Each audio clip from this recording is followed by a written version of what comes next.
예수님과 동일한 장자의 상속권을 우리에게 동일하게 나누어 주신다고 하니 우리 성도님들 오늘 어떻습니까? 감사합니다. 어제 호주에서 목회하는 제 친구 목사님으로부터 전화가 한 통이 왔습니다. 올해 한 3월 달쯤에 우리 한국을 방문하려 했는데 신종 코로나 바이러스 때문에 못 오게 되었다고. 저희 교회 오늘 일정까지 이제 잡아놨었는데 못 온다고 이렇게 연락이 왔습니다. 호주가 몸살을 앓았죠. 큰 산불 때문에 뭐 엄청난 땅이 손실이 되고, 또 지금은 이 비가 오는 계절인데 그 불탄 토사가 강으로 바다로 흘러내려서 2차 피해를 이렇게 또 크게 그렇게 겪고 있다고 합니다. 그야말로 청정 호주 지역인데 이렇게 이상 기온 때문에 고통을 당하는 그런 땅으로 변해 있습니다. 우리 인류에게 주는 경고가 만만치 않은데 올해만큼 이렇게 따뜻한 겨울이 있었을까? 아마 성도님들이 그렇게 몸으로 다 체감을 하셨을 것입니다. 우리나라에도 이상 기온 때문에 폭우가 가끔 내립니다.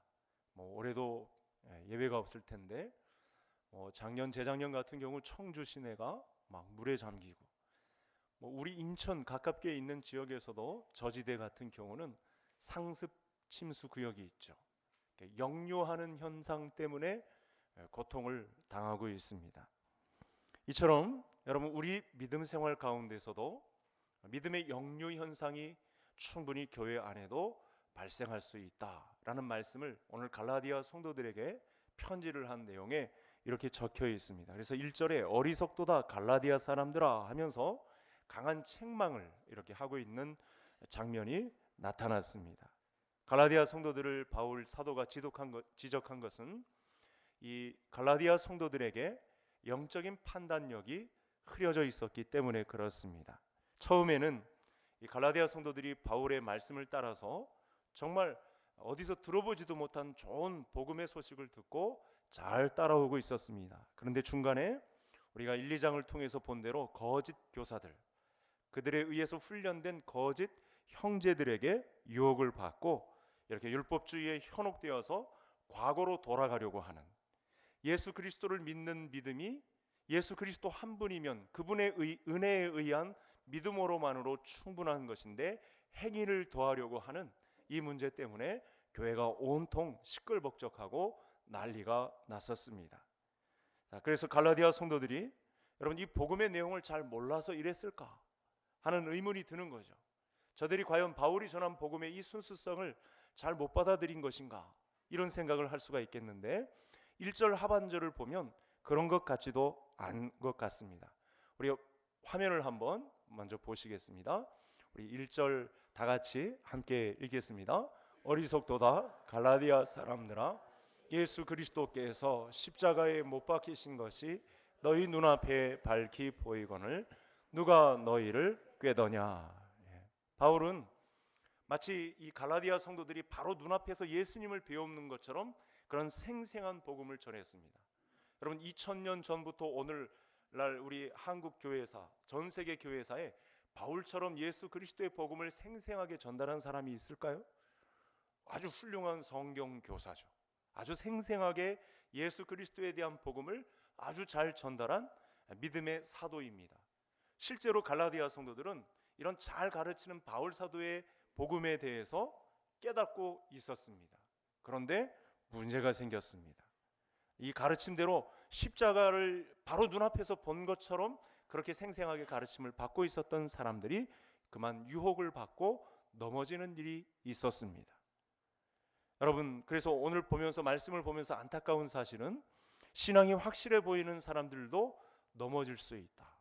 오랫동안 신앙생활을 해왔던 사람들, 십자가 진리를 아는 사람들, 그동안 성경을 가르치던 사람들도 유혹에 빠질 수 있다. 지난 시간에 바나바도 유혹에 빠졌고 베드로 사도도 유혹에 빠졌고 목사도 빠질 수 있고 성도님들 중에도 얼마든지 나 믿음 생활을 잘하고 있다 하던 사람들도 이와 같은 율법주의의 행위주의의 유혹을 받아서 시험에 빠질 수 있다라고 하는 신앙적인 유혹이 이 갈라디아 온 교회를 삽시간에 삼키고 있었던 일이 벌어지고 있었습니다. 그래서 이 모습을 보고 바울이 너무 허망하니까 어리석도다 갈라디아 사람들아, 이렇게 책망을 하고 있습니다. 왜 이런 책망이 가해지고 있을까요?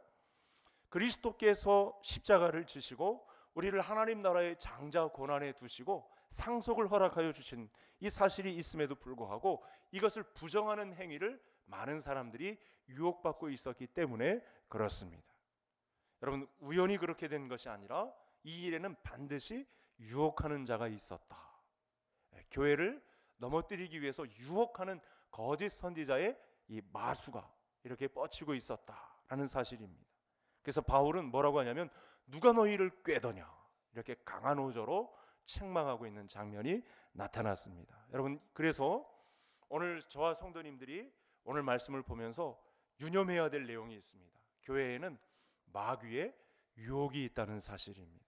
저와 성도님들의 배후에서 목사이든 오래 신앙생활하는 사람이든 상관없이 중간에 넘어뜨릴 만한 시험의 요소를 가지고 교회를 접근해오는 세력이 있다는 사실, 마귀와 그의 부리는 귀신들이 교회를 넘어뜨리려는 그런 일들이 얼마든지 일어날 수 있다는 사실입니다. 여러분, 우리가 아는 대로 마귀는 대표적으로 여러 이름을 갖고 있는데 참소하는 자입니다. 요한계시록 12장을 통해서 참소하는 자, 곧 헐뜯는 자입니다. 교회가 잘 되는 것을 눈뜨고 볼 수 없이 교회를 헐뜯는 자로 등장을 하고 있습니다.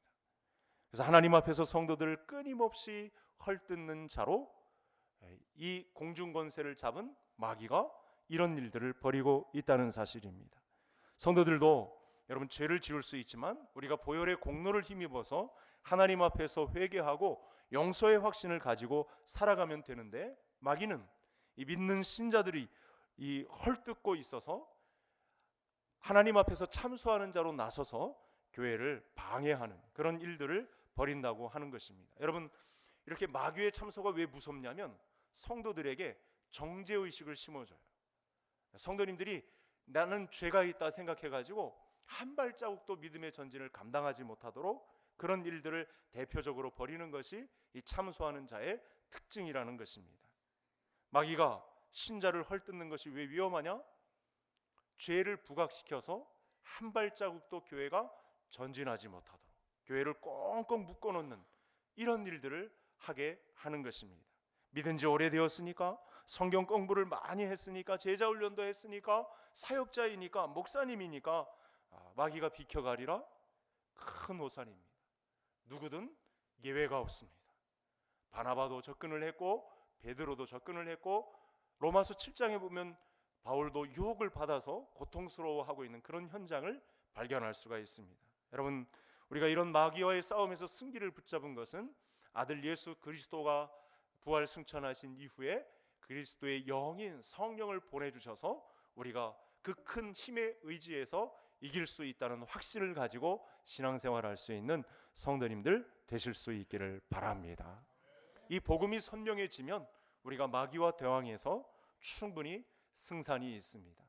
그래서 그 이름을 임마누엘이라 명하시고 가셨어도 우리 마음 안에 거하시는 성령으로 말미암아 예수님의 존재를 확인하고 마귀의 계계를 능히 대적할 수 있는 힘을 주셨다는 사실입니다. 이런 은혜가 우리 성도님들 가운데 있으시기를 간절히 소원합니다. 그래서 바울 사도는 2절 이하에서 이제 갈라디아 성도들의 잘못을 구체적으로 언급을 하고 있습니다. 그러니까 한 번 책망하는 데서 그치지 않고 계속 왜 잘못되었는지 하나씩 짚어가고 있는 장면이 등장을 하는데, 이 가운데 바울이 성령을 언급합니다. 우리 화면 두 번째 화면을 한번 같이 보시겠습니다. 2절부터 3절, 5절 이렇게 빈번하게 성령이 등장하는데, 너희가 성령을 받은 것, 그리고 너희가 성령으로 시작하였다가, 그리고 너에게 성령을 주시고, 이 말씀을 통해서 확실한 것은 무엇입니까? 예수 그리스도를 믿는 믿음 가운데 있는 성도는 성령을 받은 사람이다.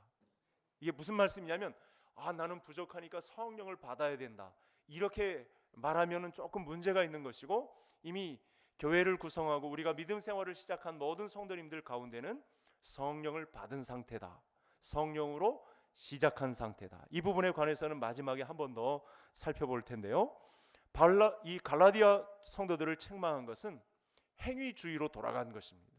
율법주의로 돌아간 것입니다. 뭐냐면 우리가 예수 그리스도로 인해서 구원받는 것은 우리가 이렇게 믿음에 의해서 가만히 있는 것이 아니고 뭔가 행위가 필요하다. 뭔가 첨가를 해야 된다. 우리가 좀 열심히 움직여야 된다라고 하는 그런 압박감을 가지고 거짓 형제들이 조장한 것입니다. 그래서 오늘 본문 안에서 이 행위와 믿음을 대조하고 있는데 이 문제에 관해서 야고보서를 통해서 우리가 정리를 했지만 오늘 본문을 통해서도 또 한 번 정리해야 될 내용이 있습니다. 여러분, 우선 행위주의는 눈에 잘 보이죠. 어떤 사람이 믿음을 가지고 교회를 위해서 충성 봉사 열심히 하다 보면 다 이렇게 눈에 띄게 되어 있습니다.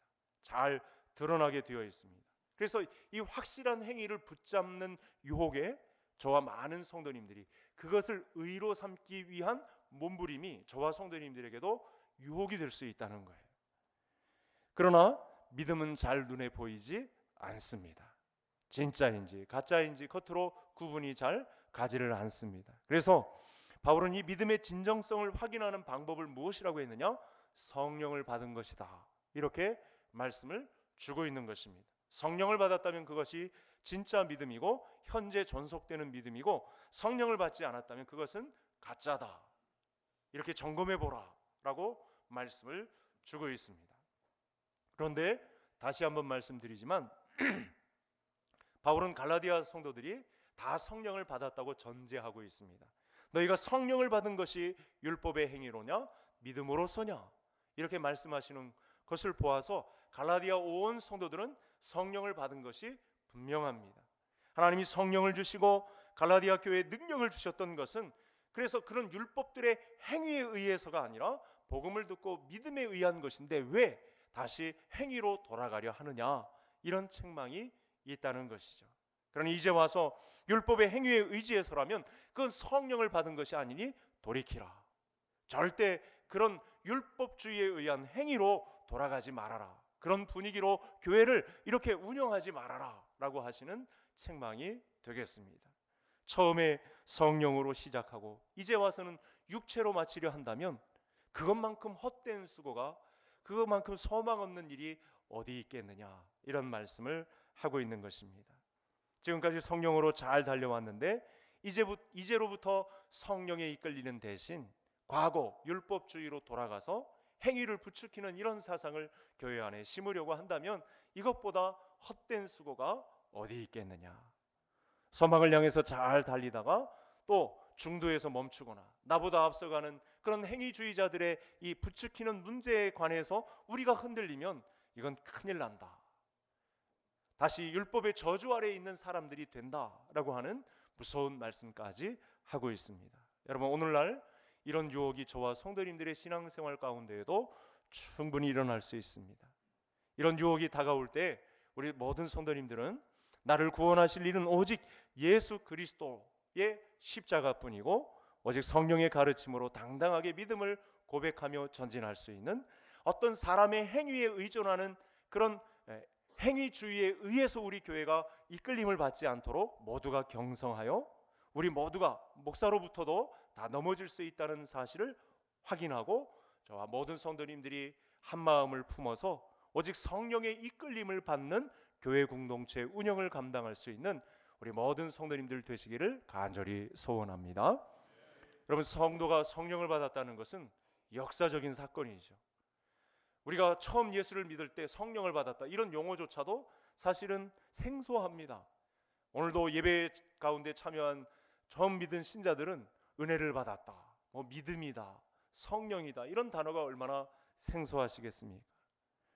그러면 우리가 성령을 받았다라는 사실을 바울이 기존 사실로 인정하고 받아들이고 이렇게 선포를 하고 있는데, 그러면 저와 성도님들이 오늘 좀 기초신앙으로 돌아가서 그럼 우리도 성령을 받은 사람이 확실한데, 그럼 우리도 그런 유혹을 받으면서 과거로 돌아갈 수 있는 그야말로 이단 또는 유교, 우리 토속 종교들이 주장할 수 있는 그런 행위주의가 우리 교회 안에도 틈탈 수 있는데, 그런 유혹을 한 번에 보내버릴 수 있는 성령을 받은 증거가 무엇이냐라고 할 때 우리 성도님들은 어떻게 대답하시겠습니까?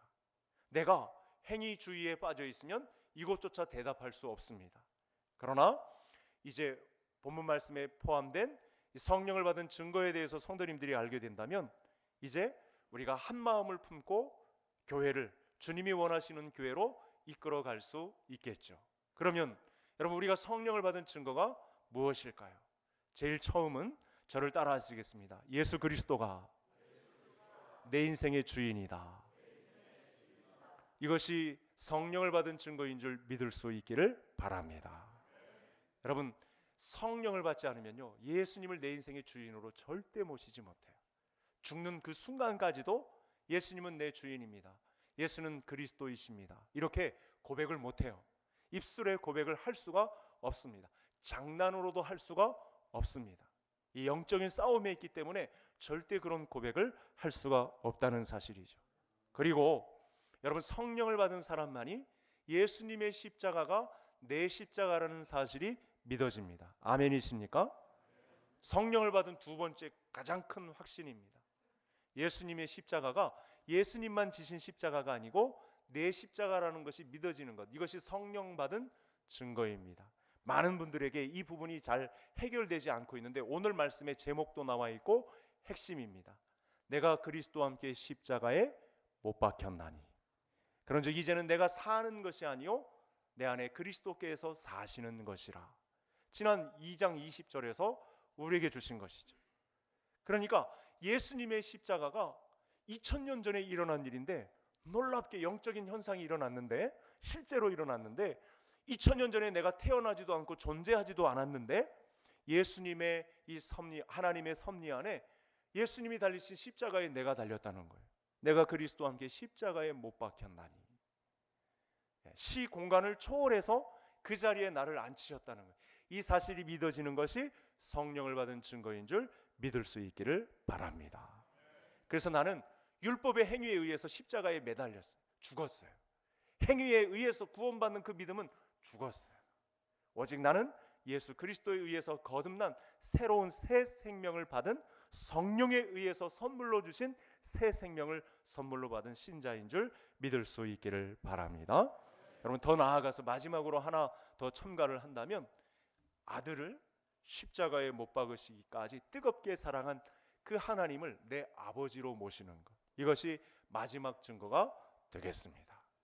여러분, 저는 오늘 최소한 우리가 성령을 받은 사람의 증거, 행위주의에 휩쓸리지 않고 교회를 안정되게 이끌 수 있는 성령 받은 자의 증거 3가지를 말씀을 드렸어요. 성령님이 내 안에 계심으로 나는 예수 그리스도를 주인, 내 인생의 주인으로 모실 수 있죠. 사람에 의해서 주도되는 인생이 아니라 예수 그리스도가 주인이 되는 인생을 살 수 있고요. 두 번째는 예수님이 지신 십자가가 내 십자가가 되는 것, 그리고 그래서 하나님을 한 아버지로 모시고 우리가 가족 식구가 될 수 있는 것, 이렇게 고백되면 이미 우리 안에 성령이 있으신 줄 믿을 수 있기를 바랍니다. 이 설명이 요한복음 3장에 잘 설명되어 있습니다. 여러분, 이 모든 경험은 다 영적인 것인데 눈에 보이지 않는 하나님을 보이는 것처럼 경험하게 하시는 하나님의 열심이죠. 우리는 이 일에 대해서 아무것도 공로도 없고 노력도 수고도 하지 않았는데 하나님의 은혜에 의한 믿음으로 말미암아 영적인 경험을 또 바로 눈앞에서 보는 것처럼 경험하는 이 영적인 은혜를 우리에게 허락하셨다는 사실입니다.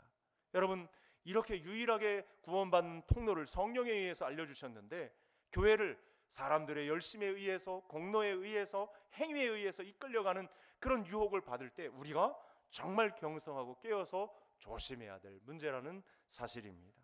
갈라디아 성도들은 처음 믿을 때 성령을 받았고, 바울이 이들의 이 말씀을 근거로 그들의 잘못을 지적하고 있습니다. 너희가 성령을 받게 된 것이 율법의 행위로냐 아니면 듣고 믿었기 때문이냐. 우리 마지막 화면을 한번 보시겠습니다. 우리 14절 말씀 같이 읽겠습니다. 이는 그리스도 예수 안에서 아브라함의 복이 이방인에게 미치게 하고 또 우리로 하여금 믿음으로 말미암아 성령의 약속을 받게 하려 함이라. 여러분, 갈라디아 사람들이 누구입니까? 이방인들입니다. 어떻게 보면 전통적인 성경적 사고에 의하면 하나님의 나라의 이 밝은 빛을 경험할 수도 없고 근접할 수도 없고 맛볼 수도 없는 그야말로 변방에 있는 이방인들이었습니다. 율법이 무엇인지도 모르고 그리스도가 누군지도 모르고 그렇게 살았는데 갈라디아 지방에까지 하나님의 복음이 이르렀습니다. 그 선물에 의해서 복음을 받아들였는데 이것으로 충분한데, 예수 그리스도의 십자가 사건으로 충분한데 그 어떤 사람의 행위로 교회를 운영하는 것에 우리가 유혹을 받아서는 절대 안 된다는 것이죠. 여러분, 성령을 받아 죄인에서 의로움으로 바꿔진 나의 상태는 믿음 때문이라는 것입니다. 행위에 의해서 된 것이 아니고 믿음에 의해서 이루어진 것이다. 정확하게 말하면 하나님 아버지의 은혜에 의한 믿음에 의해서 모든 것이 다 우리에게 선물로 주어진 것이라는 것입니다. 그런데 이제 와서 자꾸 행위로 돌아가서 집착하려는 그런 모습을 보이게 된다면 얼마나 복음을 헛되게 하는 것이냐, 어리석은 갈라디아 사람들아, 이렇게 책망하고 있는 것입니다. 이것이 바로 신앙의 역류 현상이고 행위주의자들의 속임수가 되겠습니다. 문제는 오늘날도 교회 안에서 이런 성령의 은혜를 경험한 사람들이 다시 역류하여 육신의 행위와 노력으로 의로워지려고 하는 그런 경향을 보이는 상태로 이끌림을 받을 수 있다는 거예요. 목사도 예외가 아니고 성도님들도 다 예외가 아니고 오랜 신앙생활을 한 사람들도 예외가 아니고 모두가 유혹의 대상이 된다는 것입니다. 왜 무섭습니까? 여러분, 자기 힘으로 죄의 문제를 해결하려는 의도가 배어 있기 때문에 그렇습니다. 이게 왜 무섭죠? 예수 그리스도가 십자가에 달린 것이 헛수고라는 소문을 퍼뜨리는 문제가 되기 때문에 그렇습니다. 신자들을 무거운 죄의 의식 아래 행위주의로 몰아가는 것, 이것이 오늘날도 우리가, 저와 모든 성도님들이 그야말로 정신을 차리고 꽁꽁 우리 모두를 한마음으로 묶어서 경계해야 될 신앙의 1호 대상이 되겠습니다. 결국 예수님의 십자가를 부인하는 행위로 몰고 가는 문제이기 때문에 우리 성도님들이 교회 안에서 행하는 열심은 그야말로 열매로 나타나야 할 것들입니다. 예수님의 인품으로 성령의 열매로 나타나야 하는 것은 당연하지만 그걸 먼저 내세워서 구원의 의로 삼으려고 하는, 이것은 순서가 바뀐 것이죠. 이런 행위들을 우리 교회 안에서 경계하고 서로를 다독이고 정신을 차리고 경성하고 깨어있자라는 그런 말씀의 메시지가 오늘 갈라디아서 본문이 되겠습니다. 교회 안에서의 행위는 구원이 조건이 아니라 열매입니다. 열매를 통해서 알게 됩니다. 이 부분에 관한 말씀을 예수님께서 마태복음 7장에 똑같이 하셨습니다. 여러분, 마지막으로 이 문제를 창세기의 아브라함의 문제로 결론을 맺고 있는데요. 아브라함과 사라는 나이를 가질 수 없는, 경수가 다 끊기고 태가 다 죽어서 아이를 절대 가질 수 없는 인간적인 조건으로서는 도대체 믿을 수 없는 환경에 있었습니다. 그런데 하나님이 약속을 주시자 그 약속을 그대로 믿었습니다. 여러분, 그래서 성경의 의로움은 무슨 행위로서가 아닙니다. 성경의 의는 처음부터 행위의 개념이 아니라 하나님을 믿는 믿음의 관계에 놓여 있습니다. 그래서 믿음은 신뢰라고도 해도 우리나라 해석이 잘 된 것입니다. 하나님이 나를 믿으시고 내가 하나님을 믿고, 그런데 더 강한 것은 하나님이 나를 그러함에도 불구하고, 죄 가운데 있었음에도 불구하고 나를 믿어주신 아들 예수 그리스도의 십자가로 꽃피운 그 사랑 때문에 이 믿음의 관계 형성이 가능해졌다고 하는 것입니다. 그래서 성경의 의로움은 절대로 행위로서가 아니라는 것. 교회 안에서 행위로서 누가 누구를 이렇게 한다고 하면 그건 도토리 키재기에 불과할 뿐입니다. 이 원리는 처음부터 하나님이 정해주신 구원의 방법입니다. 이 구원 안에는 예수 그리스도의 십자가로 인한 구원밖에는 다른 길은 없다는 사실을 우리에게 다시 한번 명령해 주고 있습니다. 따라서 어떤 경우에라도 이 믿음 위에, 십자가 복음 위에 선 바른 진리를 전파하는데 우리 교회에도 큰 유혹이 있다는 사실을 명심하시고, 이제 행위로서가 아닌 믿음에 의해서로 인한 교회 건강을 지켜나가는 우리 모든 성도님들 되시기를 주의 이름으로 축복합니다. 우리 함께 합심해서 기도를 좀 드리겠습니다. 믿음 생활 중에도 우리 계속되는 이 행위의 유혹을 잘 이길 수 있게 해달라고, 두 번째는 우리 예수님에 의해서 내 마음에 계신 성령님을 잘 모시고 성령 충만한 삶으로 우리 교회의 기둥과 또 헌신을 그런 삶을 잘 살 수 있게 해달라고 오늘도 나는 죽고 예수로 살게 해달라고 기도할 기회를 주셨으니까 우리 전 세계적인 이 전염의 공포를 하나님께서 고쳐달라고 위해서 기도하시며 우리 합심해서 기도하겠습니다. 하나님 아버지 감사합니다.